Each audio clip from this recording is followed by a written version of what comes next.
Hey foodies, welcome to liveloveloverecipes.com.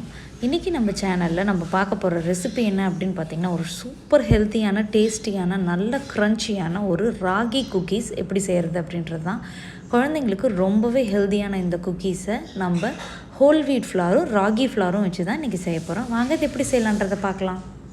First இந்த ரெசிபிக்கு எல்லா குக்கி ரெசிபி மாதிரி பட்டரையும் சுகரையும் நல்லா க்ரீம் பண்ணி நம்ம ரெடி பண்ணிக்கணும். இந்த ரெசிபிக்கு பார்த்திங்கன்னா நான் இன்றைக்கி 150 grams ஆஃப் பட்டரை எடுத்திருக்கேன்.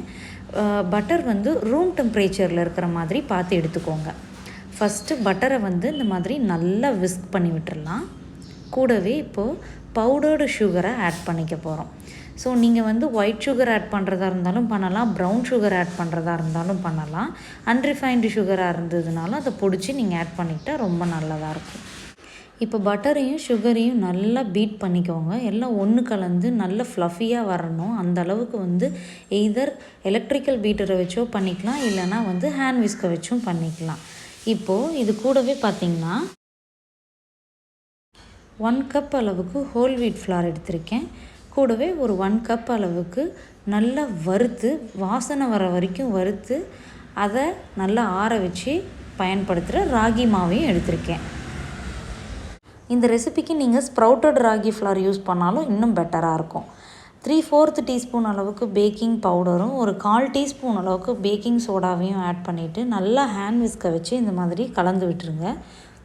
நம்ம ஆட் பண்ண baking powder and baking soda, மாவு, பட்டர், சுகர் இது எல்லாமே வந்து ஒன்று கலந்து வரணும்.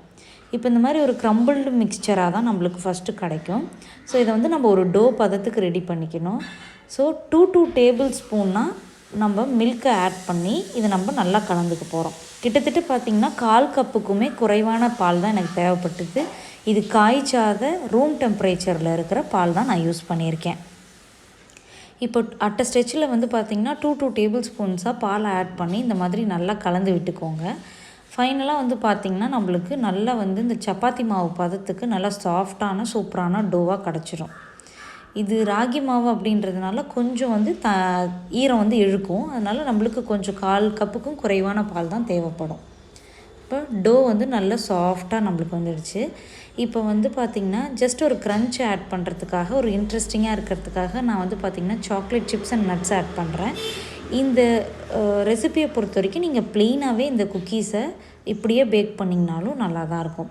இந்த மாதிரி கொஞ்சமாக நம்ம வந்து சப்பாத்திக்கெலாம் மாவு எடுத்து பிசைவோம் இல்லையா, அந்த மாதிரி கொஞ்சமாக மாவு எடுத்து இந்த மாதிரி உருட்டி குக்கீஸ் ரெடி பண்ணி வச்சுக்கோங்க.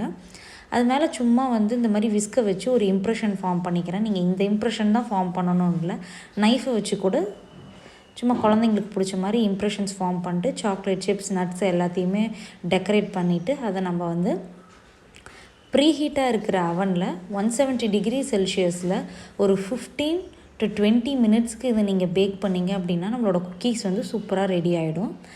குக்கீஸ் வந்து பேக் ஆகிடுச்சு அப்படின்றது தெரிஞ்சிக்கிறதுக்கு வந்து பார்த்திங்கன்னா குக்கியோட கலர் வந்து லைட்டாக, அதாவது ஒரு ஷேடு வந்து பார்த்திங்கன்னா ரொம்ப நம்ம வைக்கும்போது நல்லா கருப்பாக இருக்கும், அதுக்கப்புறம் க்ரே ஷேடில் வரும், நல்ல வாசனையும் வரும்.